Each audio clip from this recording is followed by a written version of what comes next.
Veillée d'armes à Saint-Étienne, demain à 7 h. Nous serons à 5 minutes du commencement du match retour qui opposera l'équipe stéphanoise à l'équipe de Kiev.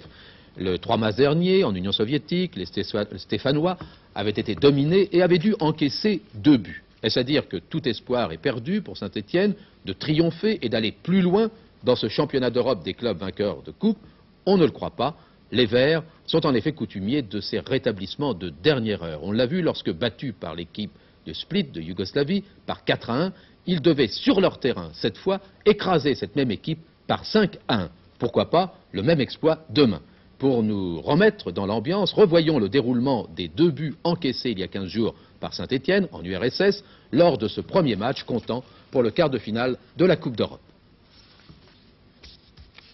Les Stéphanois ont donc 2 buts à remonter demain soir au stade Geoffroy-Guichard face au Dynamo de Kiev, s'ils veulent se qualifier pour les demi-finales de la Coupe d'Europe comme l'an passé. Les 2 buts marqués par Konkov et Blokin, s'ils ont été heureux, ont traduit une domination manifeste des Soviétiques. Pour la première fois depuis leur grande aventure européenne de ces dernières années, les Stéphanois n'ont pas marqué de but sur terrain adverse. Pire, ils ont terriblement déçu sur le plan technique, pourtant l'un de leurs points forts. Demain, il devrait en être tout autrement, dans le stade Geoffroy-Guichard, souvent transformé en enfer pour les équipes adverses. Près de 40 000 personnes pousseront les Verts, comme l'on dit, sur les buts de Kiev, en espérant une nouvelle qualification. Ce que l'on peut craindre, c'est que l'équipe de Kiev conserve bien le ballon et arrive à trouver l'ouverture sur des contres. Il faudra se montrer extrêmement prudent sur les adversaires qui seront en pointe, c'est-à-dire Blokin et Onichenko probablement, et puis essayer de faire un pressing constant sur tous les autres joueurs de façon à les perturber, et ça c'est une arme à double tranchant.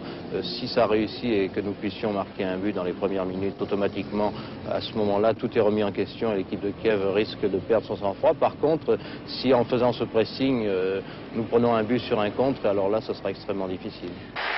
Pour leur ultime répétition, les Stéphanois ont eu un match très dur face à Nice jeudi dernier. S'ils ont réussi le match nul grâce à l'arbitre M. Wurtz, ils ont subi le match alors que demain, il faudra le prendre en main. C'est surtout la ligne d'attaque stéphanoise qui inquiète un peu.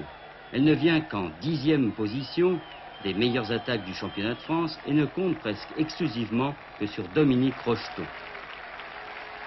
Dominique Rocheteau, s'il peut jouer, et on l'espère bien sûr, aura peut-être du renfort avec Christian Saramagna, le numéro 11 de Saint-Étienne, qui pourrait lui aussi inquiéter les défenseurs soviétiques. Mais éloigné des terrains depuis 6 mois, il manquera peut-être de compétition, et de toute façon, il faudra du très grand Saint-Étienne pour venir à bout de Kiev demain.